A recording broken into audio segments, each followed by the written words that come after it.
The monk. All religions teach man to renounce his wife, his children, the world, his comforts, and to everything that makes life a pleasure. Only then can he be saved. They are teaching you to commit suicide, and that's not religion. However, religions have turned millions of people into a bunch of suicidal people. The moment man's love dies, many other things too die within it. A man whose love is dead is unable to see beauty in a painting. If you can't see beauty in a human face, if you can't see beauty in the maximum expression of the existence, what can you see on a screen? Just a few colors. Can't see beauty in that.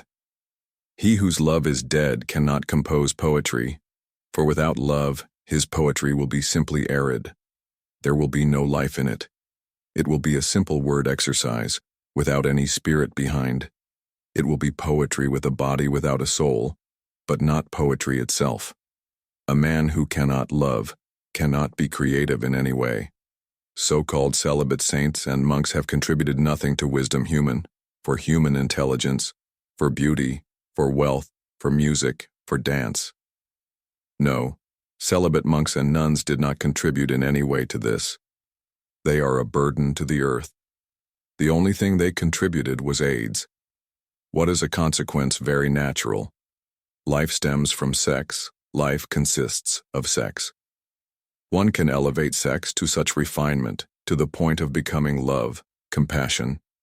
However, if the individual blocks the energy of sex itself through celibacy, he destroys all possibilities of his natural development. It is then walking towards death. If sex is life, then celibacy is death. This is simple logic. These celibates brought AIDS to men, because celibacy, it's not natural, it's against biology, it's against physiology, it's against human hormones. And it's good to remember that the human body is autonomous. It doesn't work under man's orders since it has its own program and works accordingly. Man eats food. It's up to him to decide what he wants to eat. However, when passing through the throat, the man no longer has the ability to interfere with anything related to food. It is now in the power of your body to digest it, separate it into different elements, which will be sent to different parts of the body. What is needed for the brain will be carried to the brain. What is needed for the genitalia will be carried to the genitalia. Furthermore, the body does not know whether the individual is a Christian monk or celibate and continues to produce sperm. What's he gonna do with these sperm? Cannot, it continues to contain them within itself due to the limited space, and once it is full, it needs to release them. You sperm are in a hurry to be released because they also want to go out into the world and see what's happening outside. That's how you come into the world. That's how everyone comes to the world. It is good that Gautama Buddha's father was not a monk. If only a few people such as Gautama Buddha's father, Lao Tzu's father, Chuang Tzu's father, the father of Moses, had they been monks, there would have been no religion except Christianity. For the poor father of Jesus had nothing to do with Jesus' birth, he was a monk. But who has not thought about it, that the Christian God is a Trinity, and that a part of the Christian Trinity is the Holy Spirit?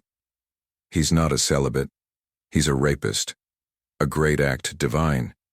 He rapes the virgin wife of a poor carpenter, and people still continue to call this monster the Holy Spirit. So what do you think an unholy spirit is? And he is an essential part of God. This makes God a non-celibate too. But the monks, the nuns, and all religions have forced death and destruction of humanity. And the end result is AIDS. And AIDS is spreading fast like wildfire. It can destroy humanity. Because did religions disapprove of life in the past? In the name of religion, man has been exploited. Exploited by both the priest and politics. And the priest and the politician have been in deep conspiracy against man. The only way to exploit man is to make him afraid. Once frightened, the man is ready to submit. Once you tremble inside, the man loses confidence in himself. Then you are ready to believe any stupid nonsense. It is easy to convince a man to believe nonsense if he has self-confidence. Remember, this is how man has been explored for centuries. This is the trade secret of the calls religions. Make man afraid, Make man feel despicable. Make the man feel guilty. Make the man feel like he's about to go to hell. How to make the man fear enough? The only way is as follows. Condemn life. Condemn everything that is natural. Condemn sex for being the first foundation of life. Condemn the food because it is the second foundation of life. Condemn the relationship, family, friendship, because it is the third foundation of life. And continue condemning. Condemn everything that is natural to man, just say it's wrong. If you do this, you will condemn everything that is natural to man, just say it's wrong. If you do this, you will suffer for it. If you don't, you will be rewarded. Hell will descend on you if continue to live naturally. This is the message of all the past, and heaven will be given to you if you go against life. This means that only if the individual is suicidal will God accept him. If commit suicide slowly in the senses, in the body, in the mind, in the heart, and continue to be destroy, the more you manage to destroy yourself, the more dear you will become to God. This was all the teaching of religions in the past. It contaminated man's existence. It poisoned him. These poisoners exploited the man tremendously with it. The religions of the past were death-oriented, not life-oriented.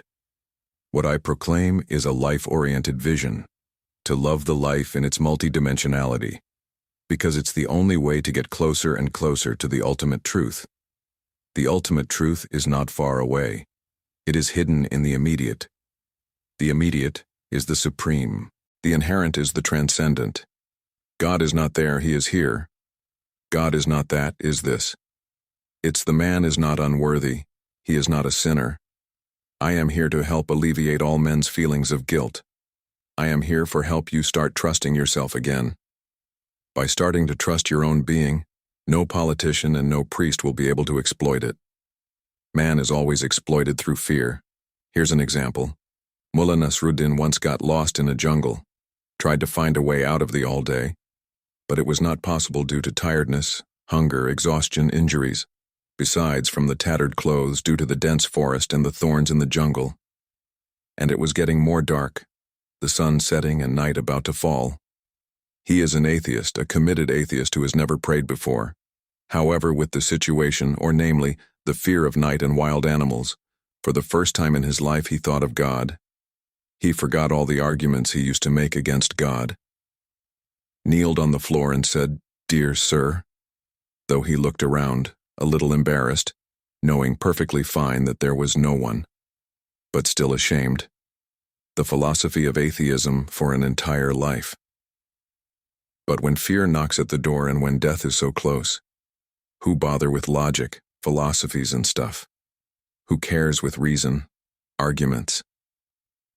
"Dear sir," he said, "please help me out of this woods and I will adore you to ever. I will even start attending the mosque. I will follow all the rituals of Islam. My promise, save me. Forgive me. I apologize for all the things I have said against you. Went a fool, a total idiot. Now I know who you are." Just at that moment, a bird passed over his head and dropped something right in your hands. "Please, Lord, don't give me that shit. I'm really lost." When a man is scared, even if he's been an atheist all his life, he starts to get scared. When a man is scared, even if he's been an atheist all his life, he starts to get scared. Turn into a theist. The priests were aware of this fact and used this device for centuries. All of humanity's past was based on oppression by fear. And the best way to provoke fear is to make the man feel guilty about natural things. As he can't let go of them, but he can't enjoy them either, due to the fear of hell, he lives in a dilemma. And this dilemma is the basis of man's exploitation. Can't just ignore your sexuality because some stupid priest says it's wrong. No, it has nothing to do with the idea of right and wrong. It is something natural, something that is part of the being itself. The human being comes from sex. Each one of his cells is a sex cell. Man simply cannot let go of sexuality. Yes, the individual can start to repress it, and, with that, it can accumulate it with constancy in the unconscious and, consequently, turn it into a wound. And the more you repress, the more obsessed you will become. And the more obsessed, the more guilty you will feel. It's a vicious circle. At that moment, the man gets caught in the priest's trap. And the priest himself never believed it, nor the politician never believed it either. These things were for the people, for the masses. The masses are what have been deluded. The story goes that kings used to have several wives, and this was the case for clerics also.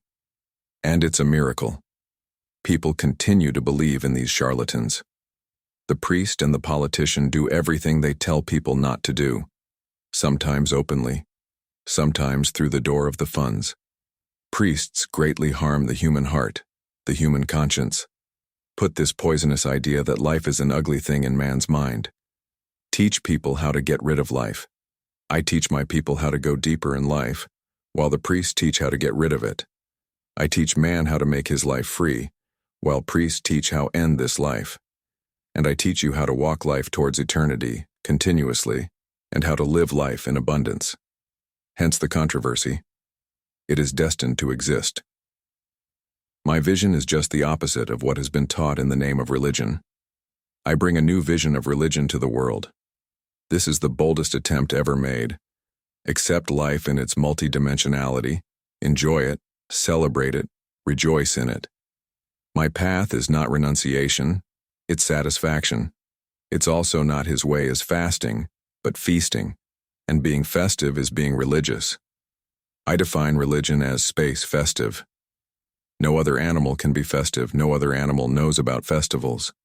Dolphins they can play, chimpanzees can have fun, but only man celebrates. Celebration is the highest level development of consciousness. I teach man to celebrate. Celebration is my key.